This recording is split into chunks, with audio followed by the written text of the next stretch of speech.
Good morning. Good morning, everyone. Can anybody hear me all right? Louder? Okay, Joe. How's that? Okay, well, good morning, everyone. Appreciate you all coming to our TRIAD meeting.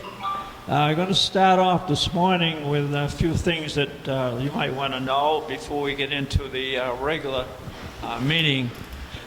First of all, our speaker, if you want to write some of these things down, our speaker for, this is July 2nd, what month we're in. July 2nd, our speaker is going to be Charlie Chase. And his entire family, as I read in the paper, goes back many, many years in whaling. And so the whaling industry was outlawed in the United States in 1941, but he does a lot of speaking in various places. And I picked him up from reading the Enterprise, and he did a speaking thing over at the library in, I think it was in Whitman. So anyway, so he'll be our speaker on July 2nd. We do need a speaker for August, but Jean is giving me 3 of them all set up. So for August, we're going to have Fred Corrigan, and he's here most all the meetings anyway. So he's going to talk about his younger days living in New Hampshire near Mount Washington. He's a great skier, I guess. He's been skiing down Mount Washington. Is that right? No, I never did. But I started skiing at a young age. Well, anyway, Fred, that would be great because living up there in northern New Hampshire in the winter is probably, you must be near the fireplace a lot. Huh? So that would be for August 6th. And on September 3rd, we're going to have our state rep, Kathleen Lanata. She will be here for September 3rd. So anyway, so that brings us up to October. And what I want to do is talk to our fire chief, Mike Whittam. And that is to see about getting instructions on how to use the fire extinguisher. We had this done a few years ago, and the whole class of us went out back of the fire station, and they built the fire out there, and they handed the fire extinguisher to us, and they said, "Okay, put it out." Of course, most of us didn't even know about how to pull the key out or anything. So anyway, he showed us the very beginning how to hold it, how to get it started, how to wave it. And it was great, and it was a real fire he had out in back of the fire station. And the fire station's still there, so we got everything out okay. Anyone, any questions before we go any further? Any questions at all? Well, anyway, I'm going to have Chris, I'm going to have her introduce 2 young ladies that are here today. And they're going to learn a lot about what, Chris? Hi, good morning, everyone. I have 2 interns with me that are working at the TA's office this summer, Annabelle and Julie. They're both undergrads in college. And specifically, they're assigned to help out with DARE Camp, which Halifax participates in. I think last year was the first year that Halifax participated. And it's a big draw for the kids that Officer Campbell will be there with Roxy. And they're help managing, we have a few hundred applications that are coming in. We're also trying to get them out to the community meetings and to court to see some trials. Well, that's great. I'm glad, Chris, you brought them. That's a good thing to do when you have people like that. Bring them to us. Yeah, you guys have to be nice, though. Yeah. Now, maybe Becky might bring a couple sometime. How about you, Becky? We don't have any interns. My section never gets interns. Well, anytime that you have young people down at the sheriff's department that are not, in jail back there, that maybe you'd like to bring them in. Yeah, they get over to the jail all the time. We never get them for our. Yes. Okay. Nothing really to report from the sheriff's department, other than the farm is open every day. It's a beautiful spot to kind of meander around. There's a petting zoo there, petting zoo. They still have some plants and vegetables for sale left, but not a heck of a lot. It's a beautiful spot though, here just to go and kind of just Are we wander going to have a around. picnic this year? We're working on it. It was gonna, June is out, so we're shooting for September, which is, I love September. So that's what we're shooting for. That's it. And that's all we're talking. Yeah. Joe McDonald's okay? He's doing fabulous. Yeah.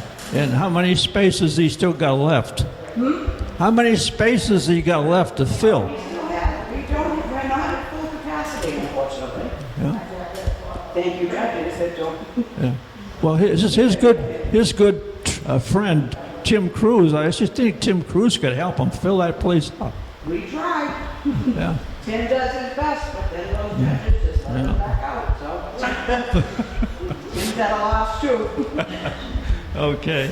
Well, you mentioned, Becky, one time about we could going down to see some type of building that you're working on. Do you remember what that Oh, was? the aquaponics.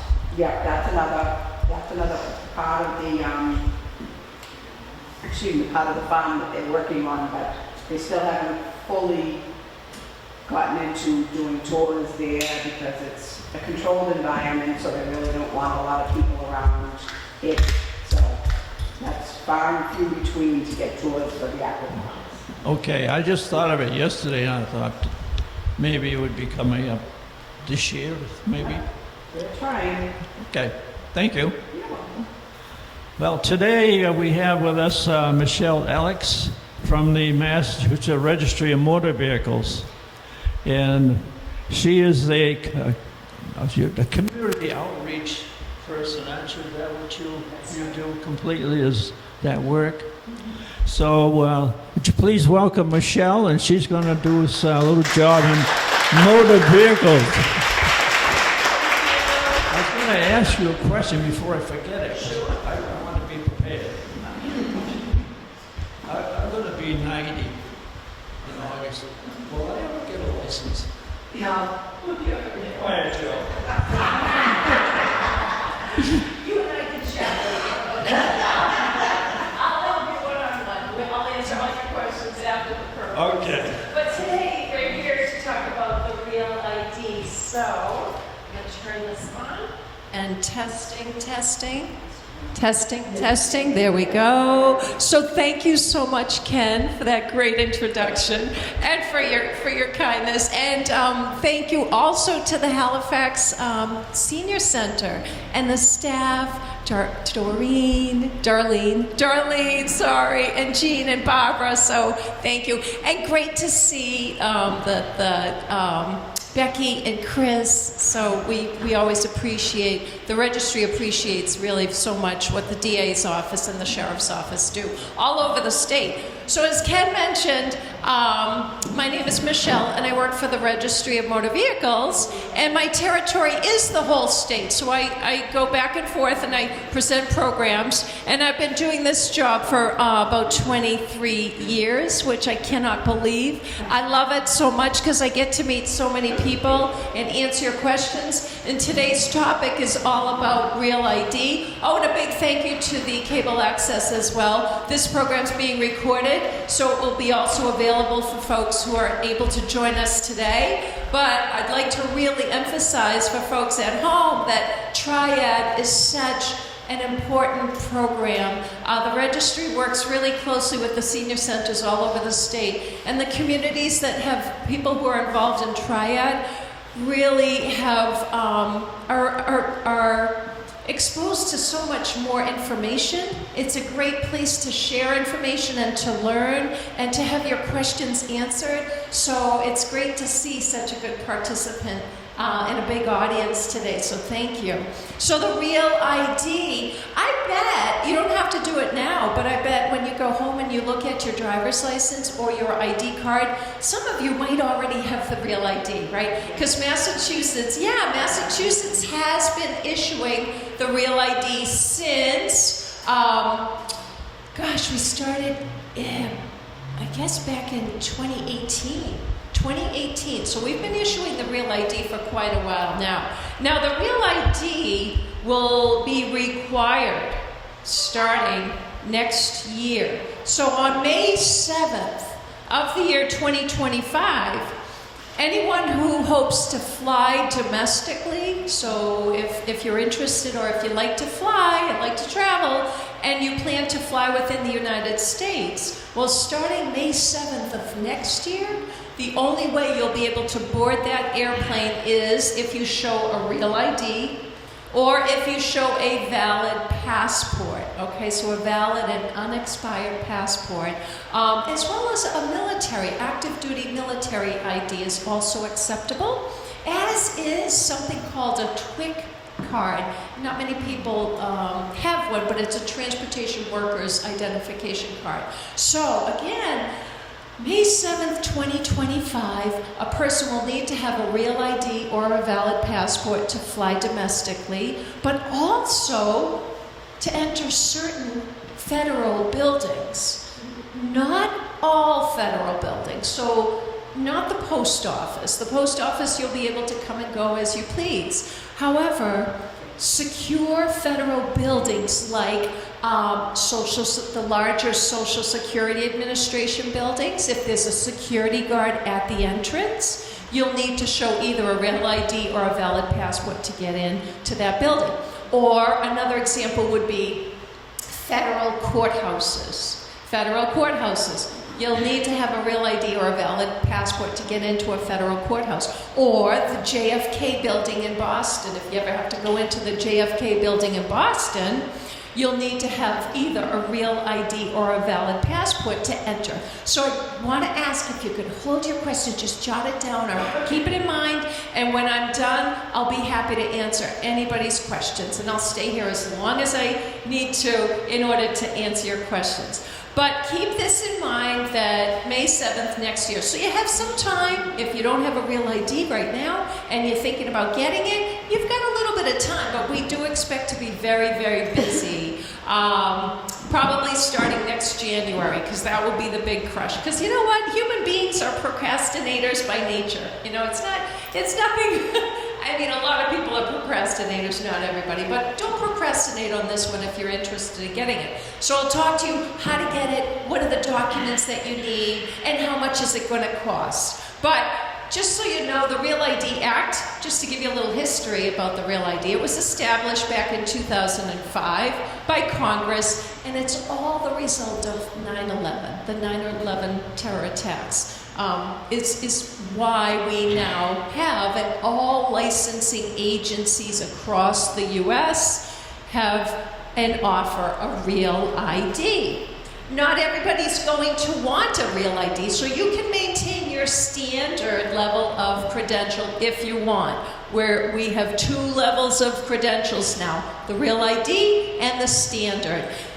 And I'll get into what the difference is. But again, just to reiterate, a valid passport book, a passport card, or a military ID or a real ID compliant driver's license or ID card to get into certain U.S. government buildings and to board flights within the U.S.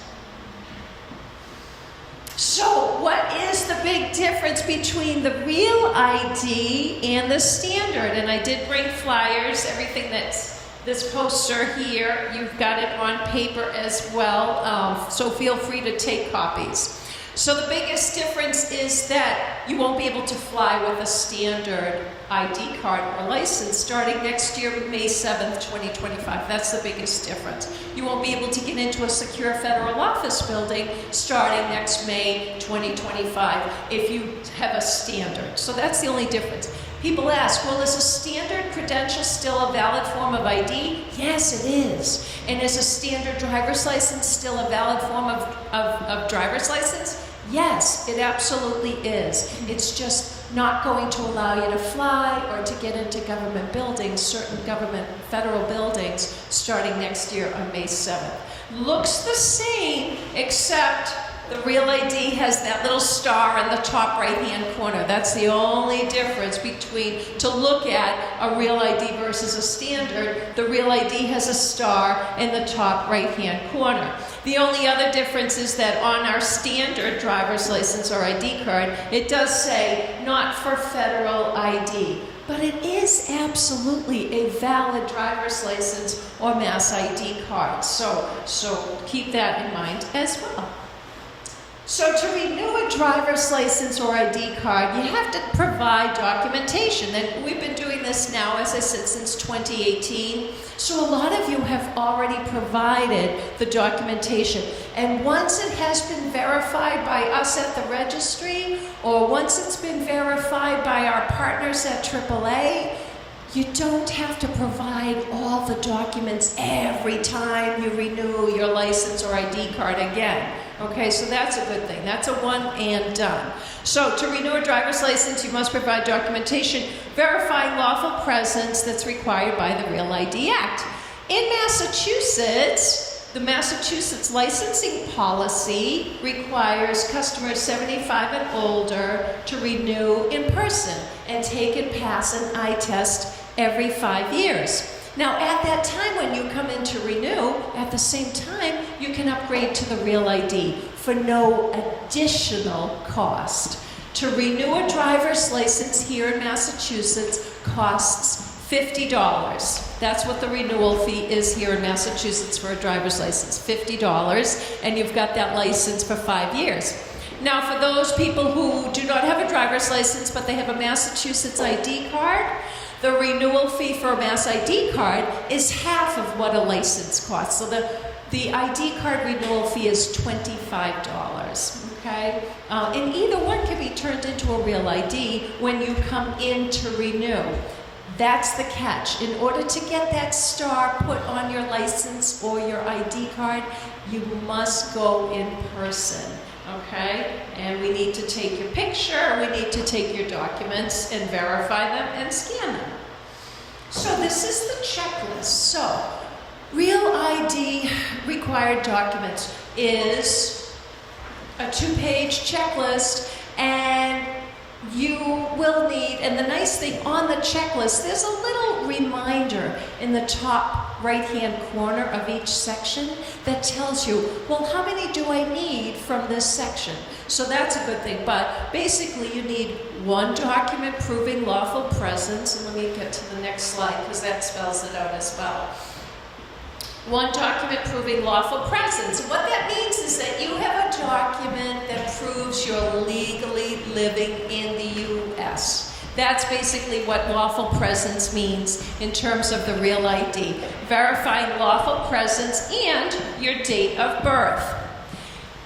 If you are using, let's say, a birth certificate, so there are 11 different documents you can choose from that will prove lawful presence, and the most common documents that we see people use are a valid passport and or a birth certificate. Okay, so I would say my recommendation is if you do have a valid passport, use that to prove lawful presence, because that document will be more up to date than, say, a birth certificate would be. It's more likely to show your current name. But if you use a birth certificate, you need to make sure that it has 6 bullets of information that are listed on this checklist. And those 6 bullets that your birth certificate must show are, obviously, your place and date of birth. It has to show your parents' names or your parents' name. It has to show the registrar who filed that paperwork. It has to show the date of issuance of the birth certificate. And the date of issuance has to be within 1 year of your birth. It also has to have the seal of the issuing agency. And it has to be issued by a municipality. So very, very important that you bring in the municipally issued birth certificate. Not a hospital birth record, not a baptismal certificate. These are some of the things that customers bring in who haven't come to a program and who haven't become knowledgeable about what is acceptable. So again, that birth certificate has to have been issued by a municipality, a state, a town, a city. And so the checklist is great because you read it, you check off what document you're going to use for that section, and you bring it with you. Now, if you're going to use a birth certificate to prove lawful presence, take a look at how your name appears on that birth certificate, because if you want the real ID and your name on your birth certificate does not match your current name, you need to bring in a document that proves you legally changed your name. And at the bottom of page 1, it lists all those documents that will prove name change. And they are a marriage license, a divorce decree, or probate, a court document. Okay, so keep that in mind as well. So the second step is proving your social security number. On the back page top box, we list 6 different documents that will prove social security number. Most people are using their social security card. However, if you have laminated your social security card, we cannot accept it because we need to scan all these documents in. So whatever document that you give to us, we look at it, we verify it, we key in the data, and then we scan it into our system. So we capture every detail of the documents that you're giving to us. So does AAA, same thing. They'll take your document, they'll visually scan it and verify it, and then they'll scan it, they'll look at it, they'll verify it, and then they'll scan it into their system. So we've captured every bit of information.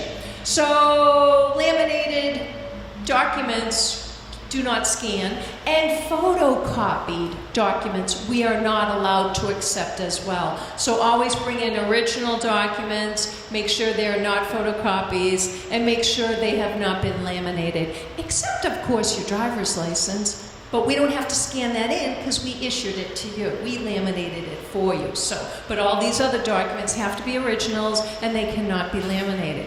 So, what can you use to prove social security number besides a social security card? Oh, and make sure on the social security card it does show your current name. The social security card has to be current and up to date as well. You could also use, instead of a social security card, a 1099, your 1099 form. That will show all 9 digits of your social security number. You could use a pay stub. If you have a pay stub, you can use that to prove social security, but make sure it shows all 9 digits of your social security number. You could also use a W-2 form as well. Make sure it shows all 9 digits, and last but not least, you could provide us with a Social Security number denial notice from Social Security Administration. So that's step 2, proven Social Security number. And then the third step and final step is proving that you live in Massachusetts. On the bottom section of page 2, there are more than 30 different documents listed that you can choose from, and you bring just two. So, for instance, I won't read the entire list, but you could use your driver's license. As long as it is valid and it has not expired, we can accept that as proof of Massachusetts residency. So that's one document, and then you just choose one more. Some other examples would be your Massachusetts ID card, as long as it is valid and unexpired. Other examples, a bill dated within 60 days of your visit to the registry. So a cell phone bill, a credit card bill, a utility bill, medical or insurance bill. Also, so read this carefully because it does tell you, does this document to prove mass residency need to be dated within a certain time? And yes, that's true. These bills must be dated, as I said, within 60 days of your visit.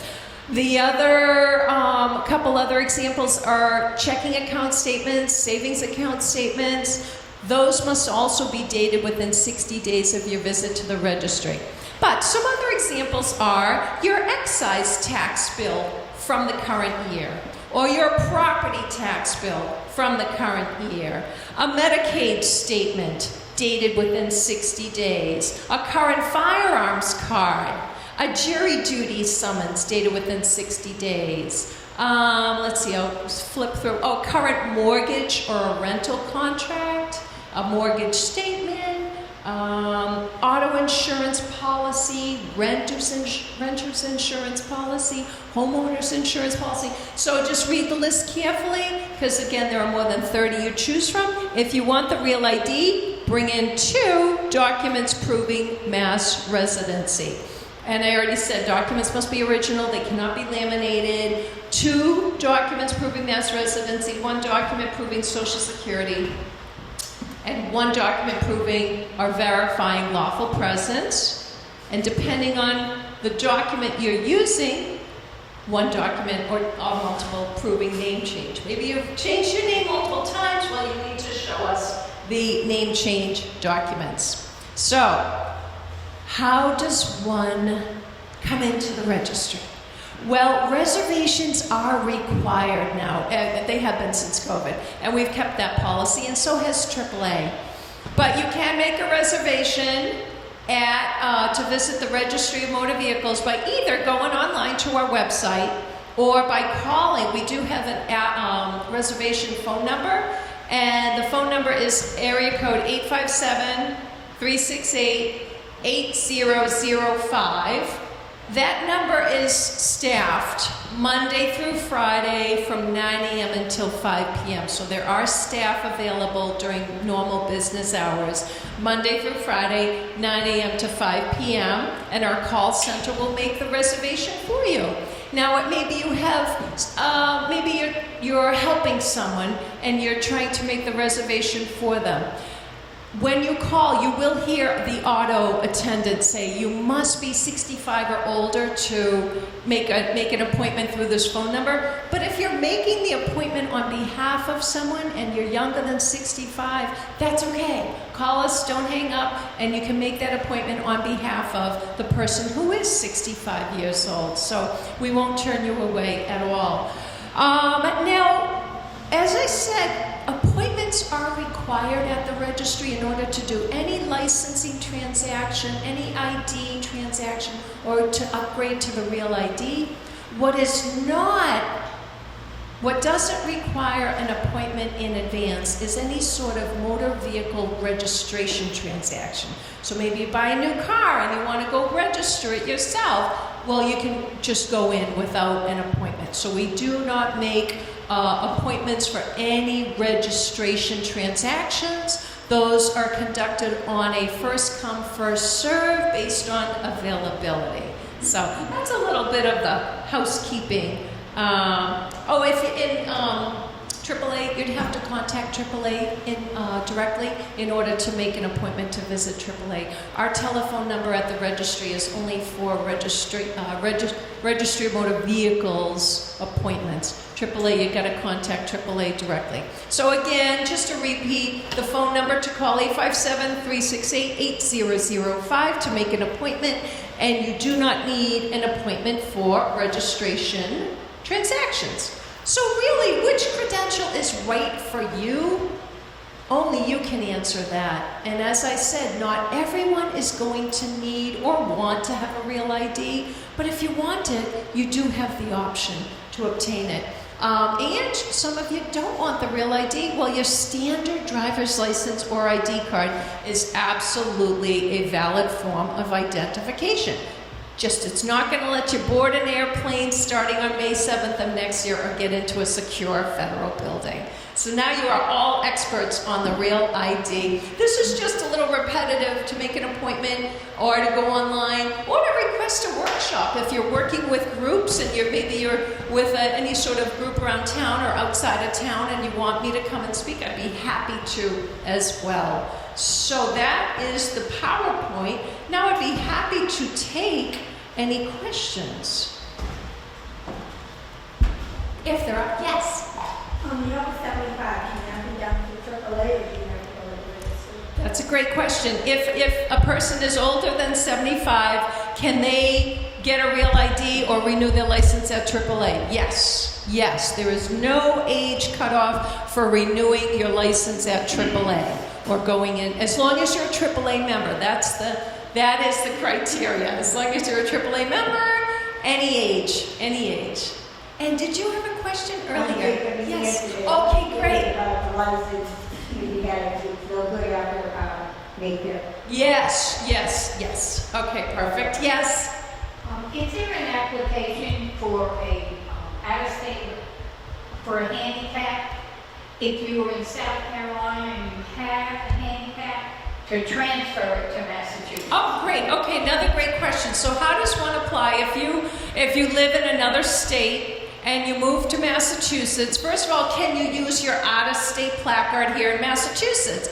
You can, but as soon as you set up permanent residency, you've got to apply for a Massachusetts placard. I might have some applications with me, but the application for the Massachusetts disability placard is on our website at mass.gov/RMV. It's a 2-page application. The customer fills out page 1, and then you must take it to your healthcare provider. And the healthcare provider fills out page 2, and they're going to tell us, well, what is your condition? How long are you going to need the placard? Will your medical condition impact your ability to drive? So they have to fill out a lot of information on the back page.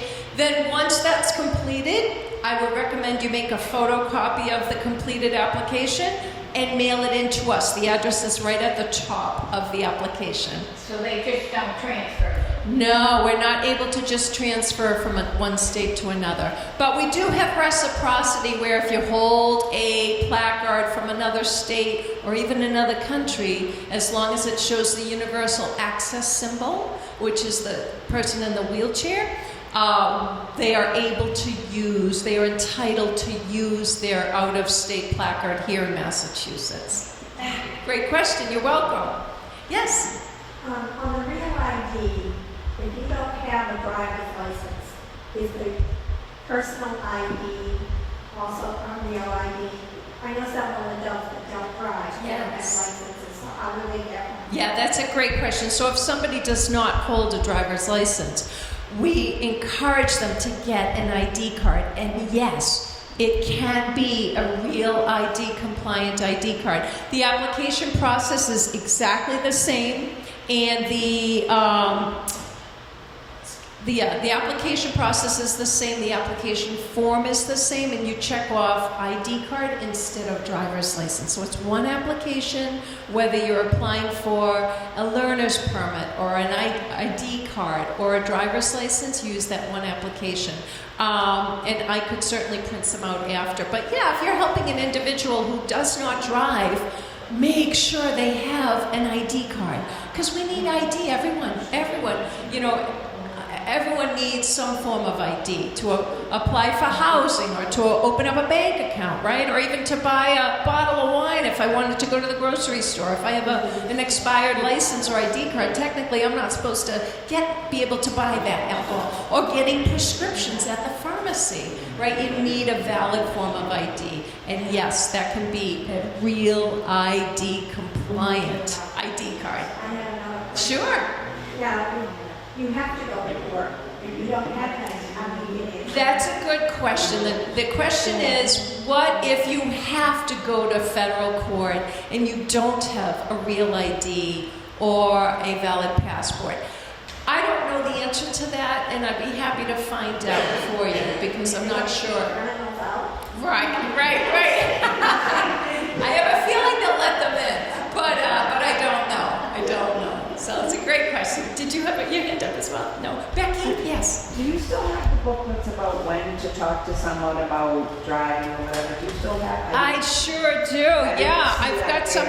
Yeah, I might have some in my bag, but I absolutely have some in my car, and I'd be happy to go get them. Yeah, there's a great series of booklets called We Need to Talk and Family Conversations, and At the Crossroads as well. At the Crossroads is really about how to talk to a person about giving up the license For people who have dementia, Alzheimer's, or cognitive issues, so that's at the crossroads. But the other one we need to talk is how to have a conversation with a loved one or a friend.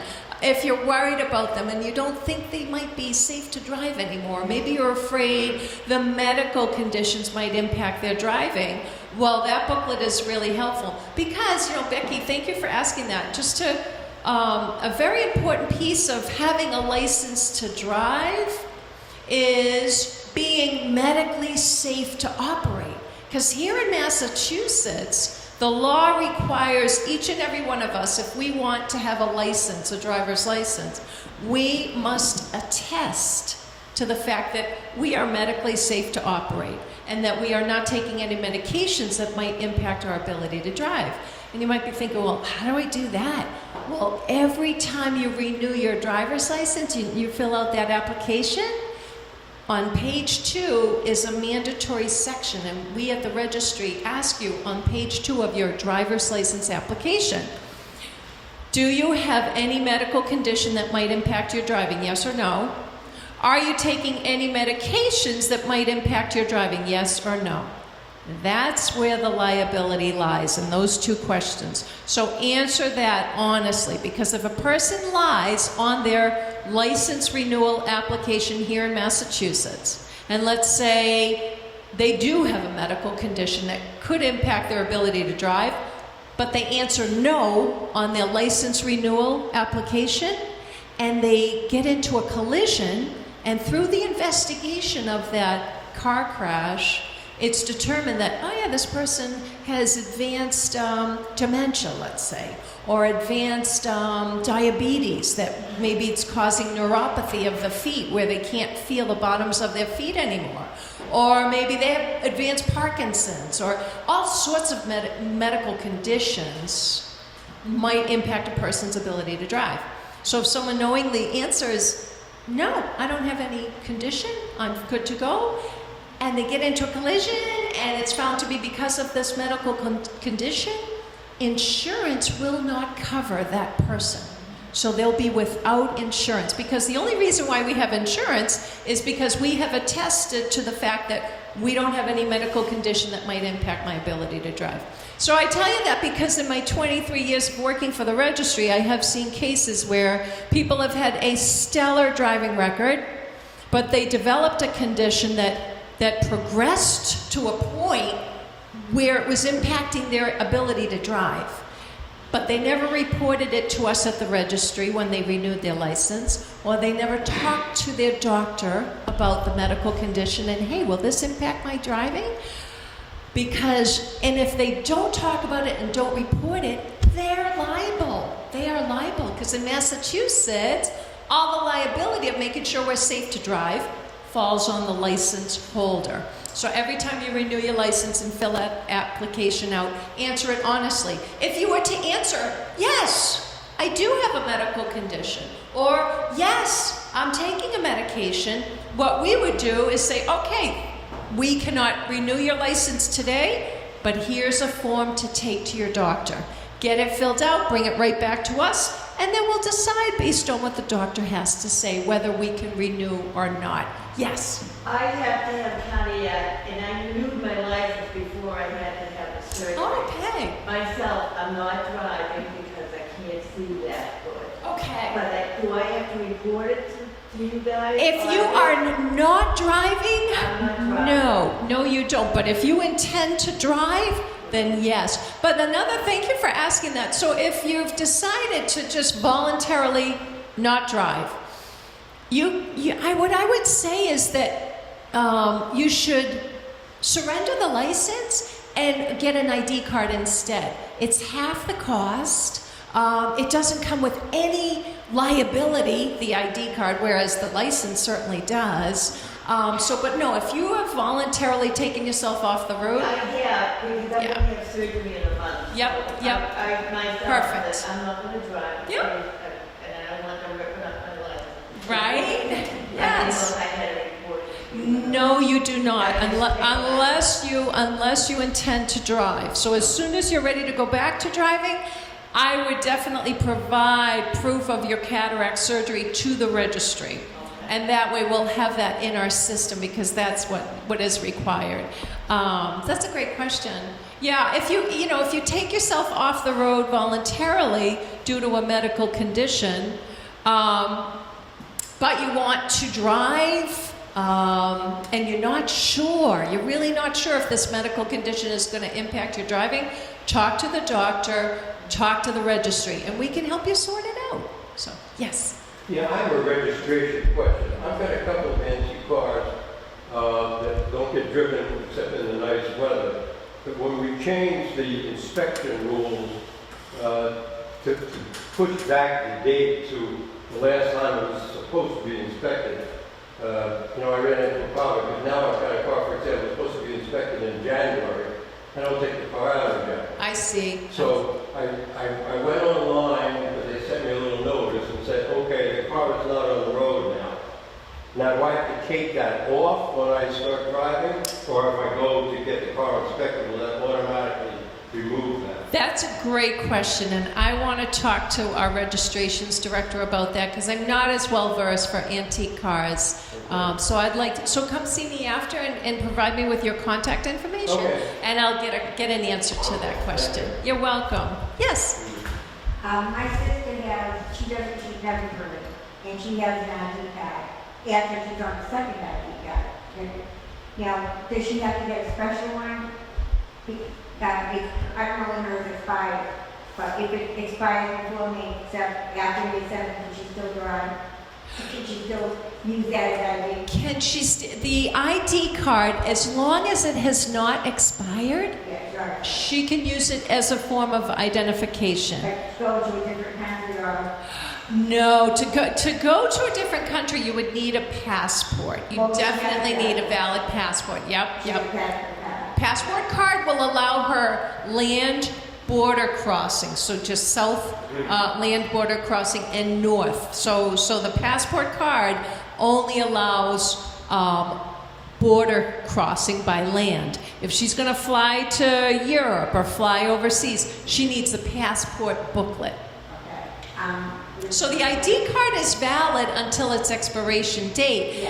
But I would recommend that she get the real ID because she might, unless she has a valid passport, then of course she could use the valid. Yeah, then she doesn't really need the real ID. Yeah. So, but my license is expiring in October. So if, should I get an ID card as well as a license? No, you can only get one or the other. So you're only allowed to hold at the same time either a license or an ID card. So you're eligible to renew it right now in Massachusetts, even though your birthday might be months away. So in Massachusetts, you can renew your license or ID card 1 year before it expires. And you're not going to lose any of that time. So let's say you go in and renew today. Your new license, as long as the renewal is successful, your new license will expire October of 2029. We always base it on the expiration date. We add 5 years to the expiration date. Yeah, so you're valid, you're eligible to renew at any time. Okay, you're welcome. Any other questions? Well, thank you so much, Ken. Thank you so much, and thank you for the beautiful flowers as well. So I wish you all safe travels and enjoy the summer. Thank you, Michelle. That was a beautiful presentation. There couldn't be any questions after you all that. That was beautiful, and it was set up just as nice as could be. By you? No, okay. But you did it anyway. So, thank you very much for coming to our TRIAD meeting. If anyone else wants to talk to her individually, go ahead. Otherwise, we have coffee and so forth. Thank you.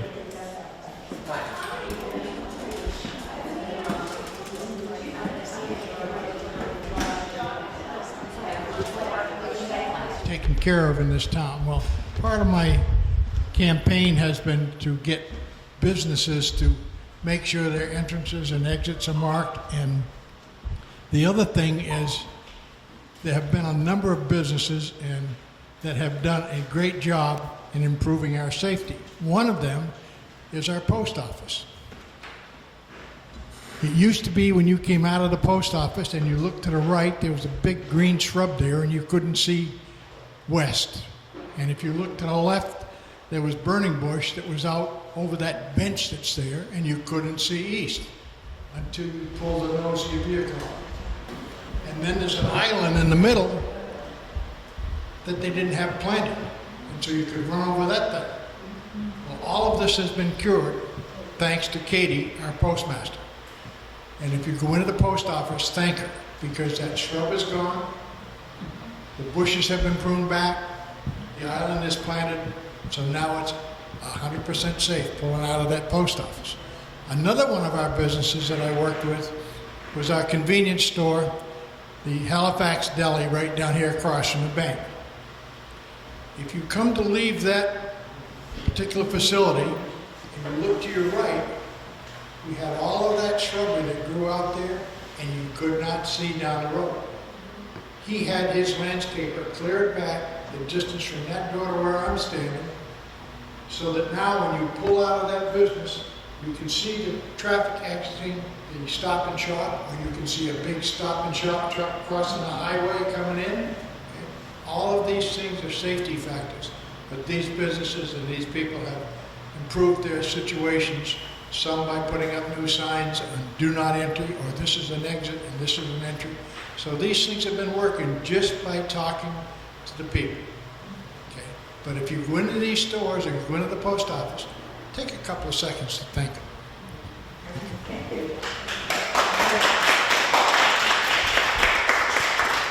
Thank you, Brenda.